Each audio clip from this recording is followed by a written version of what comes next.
All right. Hi, everyone. Thank you for having us. I'm going to do a really quick introduction of myself. My name is Adrienne Michelle. I'm actually a licensed marriage and family therapist, so I'm way out of my element here. But we're not going to do any therapy today, I promise you. Yes. And I am Brittany Glover. I am a product manager, educator. I also teach middle to high school students how to code. And I'll tell you more about my journey intentionally later.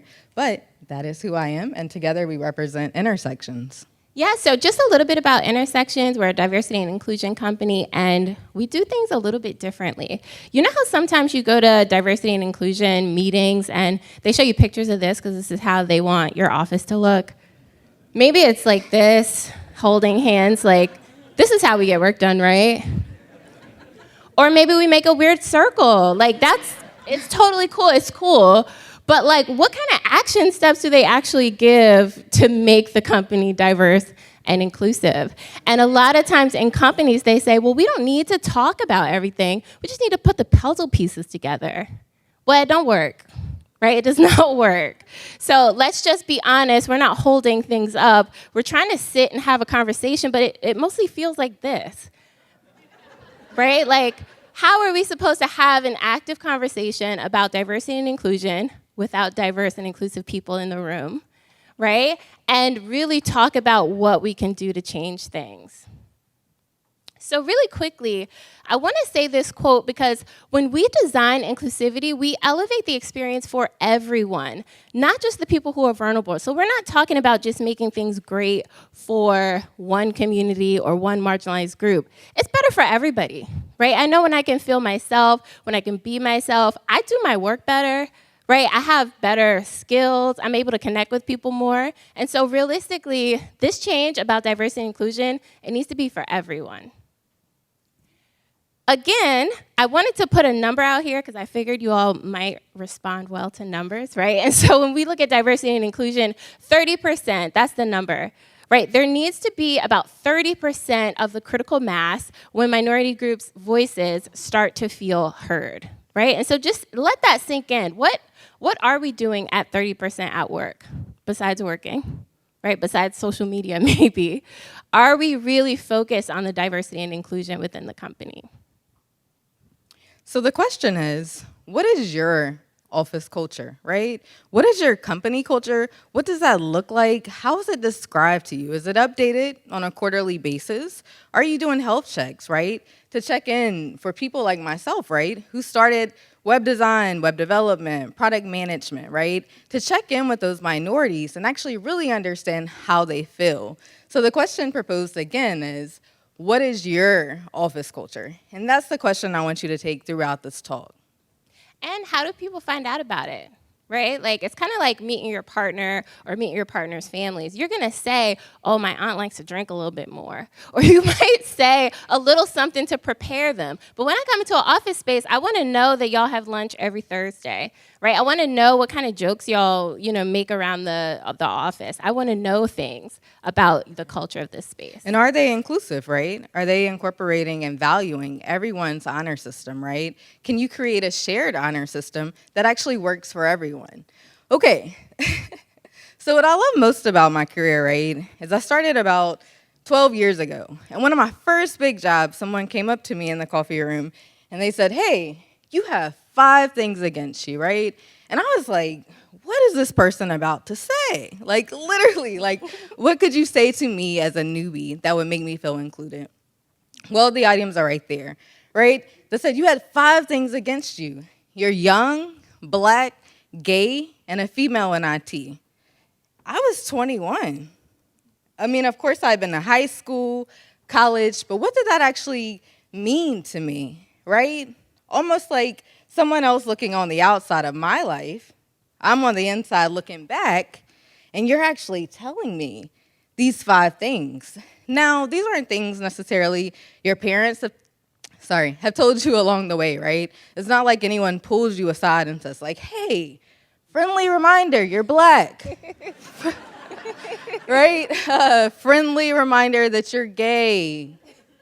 Maybe friendly reminder that I personally think from the outside that all these things really don't add up. They don't add up to me, right?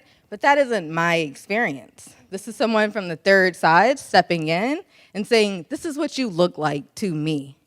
So how do we actually take that, right? How would you take that statement? If you pick 5 things about you, right, you put them on a board, would you want someone else to repeat that back to you constantly? The answer, probably not, right? And using this intersectional perspective, right, this person, even just being a young person, is going to be treated differently. Being a black person might be treated differently. Gay, female, and in IT, you're going to be treated differently. Like, let's be real. And so you don't come in with just one of these identities, right? Like, it's not like you're saying, like, you don't see color. If I stole these projectors right on out of here, you'd be like, some black girl came in here and stole these projectors. You wouldn't be like, oh, this very ordinary person, well, professional, just can't, I don't know. I can't tell you, don't see color. I don't know. It wouldn't happen, right? So let's be realistic about the experiences that somebody with these identities are going to hold. Right. So ultimately in this case, right, I become your wild card. Ultimately, you've told me those 5 things. I'm 21. I'm walking through a whole career that I'm excited about. And you're saying, guess what? You are a wild card. And what? Oh, sorry. It's okay, no. So what that actually really means, right, is you're telling me that I don't add up in any of these 4 quadrants. I'm pink. Maybe I'm orange. Maybe I'm a fair-skinned black person, right? So you put me somewhere else in the middle of that, of values that society has created that are backed by what? What are they backed by, right? So I step in, I'm your wild card for many reasons, and instead of seeing this as like shades of everything, you want me to go within one of those 4 places, right? But I'm already those 5 things. Yeah, and even with the wild card, right? Wild card sounds like it's really fun, but let's call it what it is, a diversity hire. But like, what are you doing to make that person feel included in this space, right? And so when we talk about the wild card, let's just be real. Is the wild card trusted, right? Is the wild card going to be the person that you trust to lead your organization or lead some activities or programs? Are they going to be seen?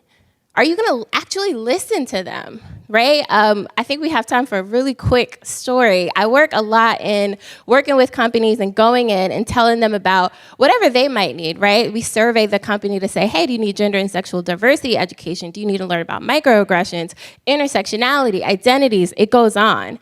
And so I went to this tech company and this woman kept saying to me, hey, I see this person go in the men's bathroom, out of the women's bathroom, and we're here to talk about gender and sexual diversity. I need to know what's going on with this bathroom situation. And I said, lady, how much time are you spending watching this person go in and out of the bathroom? Why don't you just get a gender-neutral bathroom so that somebody doesn't have to stress about it? And so most importantly, you can get your work done, because it seems like this person is doing just fine just using the restroom, right? And so it's about taking the intention back with your organization, what you're actually doing to make it inclusive. And as we talk about that, we can't talk about it without talking about microaggressions, right?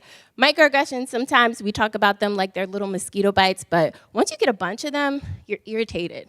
Maybe you don't want to be at work, right? If somebody keeps commenting on how I'm different, I may not want to go. And so even if we talk about what's going on with the Supreme Court right now, right? Can you be fired for being LGBTQ?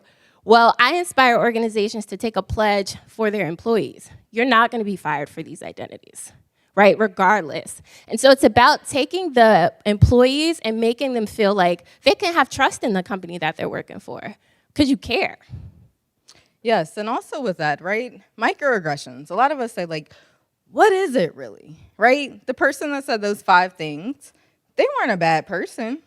They were just like, hey, there's a difference. I see it. I don't know if you see it, but maybe you need to see it, right? That and telling me that information didn't necessarily help me be the best me in those career moves. So imagine just like those bug bites, you start with that, right? That is your starting place. Maybe 2 years down the road, also a lot of things in the middle, someone says, you look like you live paycheck to paycheck, right? And at that time, I was actually launching about 2 startups and working almost 24 hours, right? So it wasn't the course of any of that. So really like hearing these things, but also knowing who I am, that didn't add up to that, right? Fast forward years later, we're all jumping in to go to lunch, right? And someone says, wow, nice car. Is this a rental? Are you leasing it? Right? These are really serious things instead of understanding that, hey, Actually, this person may go out on a Saturday morning and clean their own car, right? Fast forward years later from that, you have examples that say, hey, you've worked with us for so long, it made your hair straight. Now, I have natural hair. I can stretch this, pull it all the way out to here, right? I can look different every day. I'd hate skirts. Back up to another microaggression, right? You don't wear skirts. What does that actually mean? What does that mean coming from an employer? What does that mean coming from your boss? How do I have to constantly change to fit into that box, right? So remember, I'm the wild card now, but I also understand that these experiences are consistent. And it stops you from being able to adequately finish your job, right? Like, I'd be irritated about that car comment. Like, this is my car. Don't you be worried about my car. Or don't worry about my hair, right? If we don't have, we do an exercise in our trainings about shared identities. If we don't share an identity, then how about you don't comment on it unless I start talking about it, right? And so that's a really quick and easy way to help companies figure out, okay, well, we have these things happening. Well, we can fix it. Because a successful company has retention, it has sustainability, right? That's a successful company, and that includes making sure that your employees feel good. So another microaggression I'll definitely add into that, right? During the first week of one job, I was brought in and taken out to lunch, sat down, and they said, what is your experience like being Black? A lot of Black people are being killed right now, and I don't know how to raise my kids. Serious statement. Right? So how do you handle these conversations? And how are you standing up for the people that are stuck in these conversations, right? So we head over to Education Promotes Understanding, right? And this is literally about bridging the gap in the ways that you can. We're not asking you to jump through all of these hoops, right, and get to 100% tomorrow. We're asking you to strive to 30%. Create KPIs, OKRs that allow you to achieve these goals, but also understand that the current state today looks a lot like this. We have exclusion. You hire me, I'm your token Black person, to be honest. Maybe other identities come in that look like me. Maybe they don't, because I am that person in that picture that says, we've checked it off, right? So as I stand here in exclusion mode, I'm not adding any value to your company. You're not listening to me, right? Not being heard the first time perhaps. Add another microaggression in. Pay me 2 weeks to step away and consider what has happened, right? So you're paying me to be silent for your company values, right? So still on the side, I'm in the exclusion mode. I believe that as people, where we all want to be, is integration is nice. It means you're in the room, your vote counts, but we're still a little unsure, right? Because you're still in that bubble. To make it worse, I'm still 5% of that 30% we need.